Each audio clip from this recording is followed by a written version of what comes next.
In the Islamic Republic, Parliament and President are elected by the people.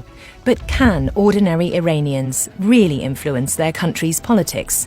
The head of state is a Shiite cleric known as Supreme Leader of the Islamic Revolution and appointed by an assembly of experts. Parliament and President are elected by the people.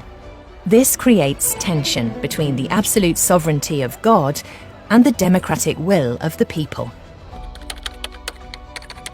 Was Iran ever a democracy?